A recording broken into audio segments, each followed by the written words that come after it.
Bonjour à toutes et bienvenue sur cette nouvelle vidéo de coaching ou en tout cas de mise en lumière de certains thèmes. Et aujourd'hui, je voulais parler de quelque chose qui me semble important. Ce quelque chose est cette fameuse reconnexion à soi, cette reconnexion à son cœur, à son âme. Euh, j'ai remarqué que pas mal de personnes, en fait, soit ne savent pas du tout de quoi il s'agit, soit comprennent vaguement l'idée, mais se sentent un peu perdues ou effrayées, ne sachant en fait simplement pas comment procéder pour être à l'écoute d'eux-mêmes, à l'écoute de leur cœur, à l'écoute d'eux-mêmes, être alignés en fait avec leur véritable être. Alors, je vais essayer de vous expliquer en quelques mots déjà pourquoi il est important d'être en connexion, d'être relié avec votre cœur. Comment pouvez-vous vous sentir bien dans votre vie personnelle, professionnelle, amoureuse, dans votre vie en général, si vous n'êtes pas relié avec l'essence même de votre être profond, de votre cœur. C'est juste en fait impossible en fait. Si vous êtes coupé, si vous n'êtes pas relié, connecté, vous employez le mot que vous voulez à ce fameux cœur, c'est pour moi, en tout cas à mon sens, ça n'engage que moi, impossible de se sentir bien, de se sentir bien dans ses pompes.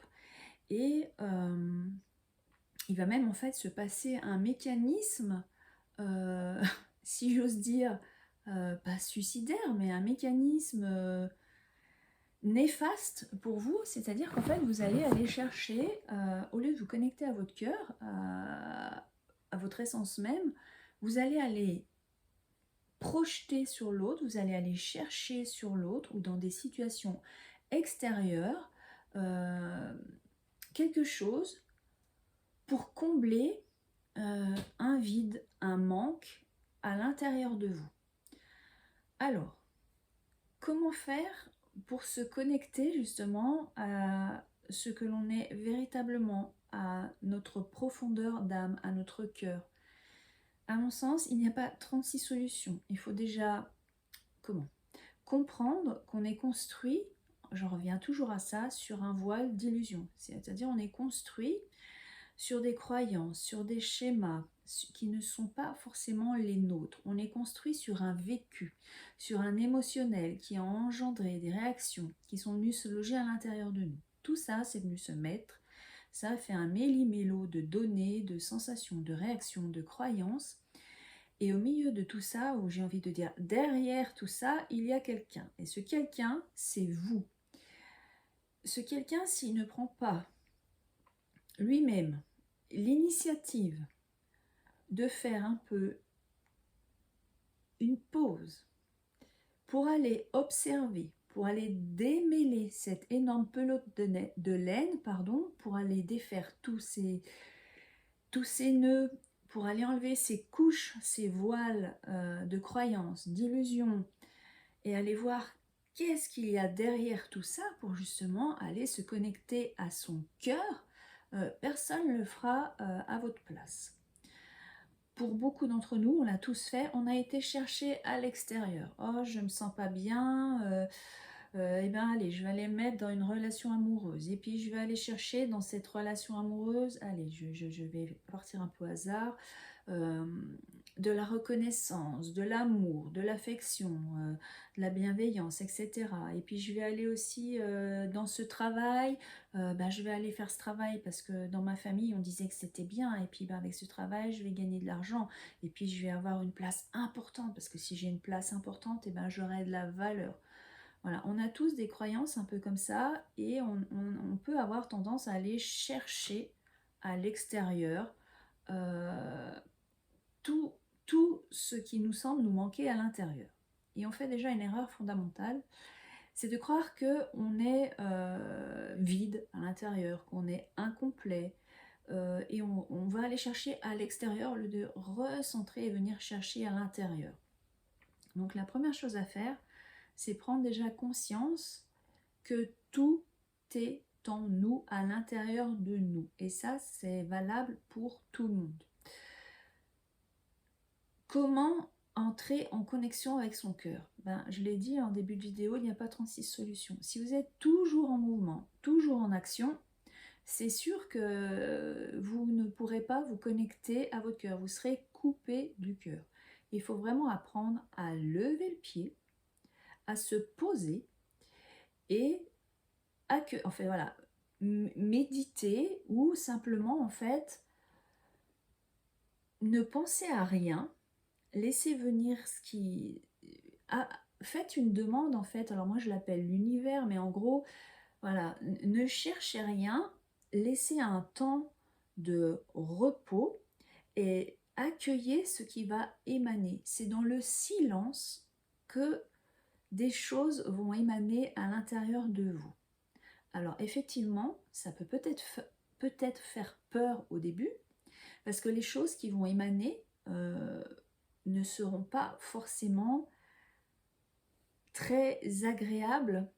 J'aime pas mettre une connotation aux choses, parce que finalement ce qui va émaner c'est bon pour vous en fait. Nous on y met une connotation désagréable parce que il va peut-être effectivement ressurgir des choses qui remontent à l'enfance. Il va ressurgir des peurs, des choses pas agréables, on va avoir des sensations corporelles, etc. Et justement, c'est dans ce silence intérieur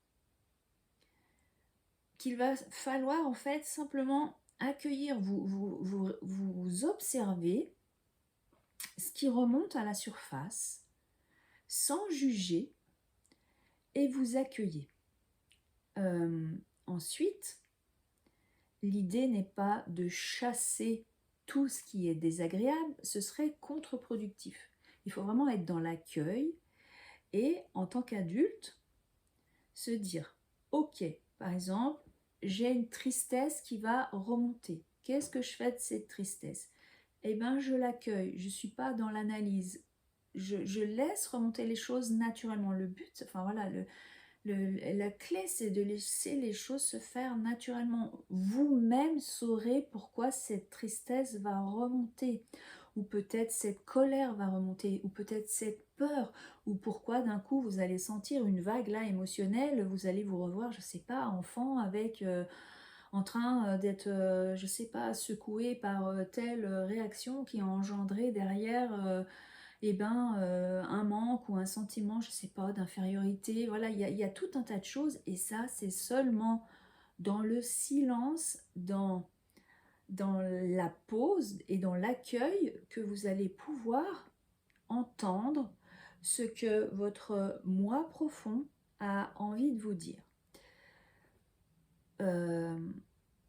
L'idée, c'est effectivement de ne pas tout jeter à la poubelle. Ce qui va remonter, je me répète, c'est d'accueillir. Ensuite, je pense honnêtement que ce travail ne peut pas se faire seul.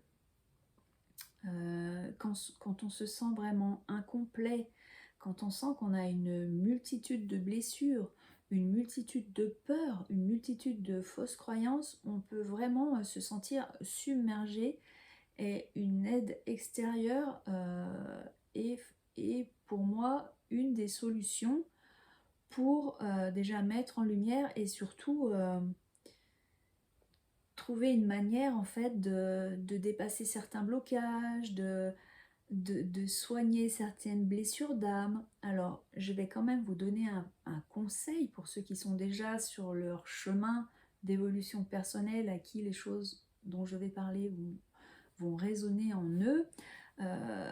On a tous des blessures d'âme, des blessures d'enfant, et au jour d'aujourd'hui, vous êtes un adulte. Donc, si pendant ces phases de reconnexion au cœur, de connexion à vous-même, vous voyez le petit enfant blessé en vous, au lieu d'aller chercher le réconfort dans une relation amoureuse, dans un travail, dans les sorties, dans la cigarette, dans l'alcool, dans le sucre, dans la drogue, dans le sexe, dans les jeux, dans tout ce que vous voulez, dans tout ce qui va être extérieur à vous, prenez ce temps de conscientiser qu'à l'instant T, vous êtes un adulte.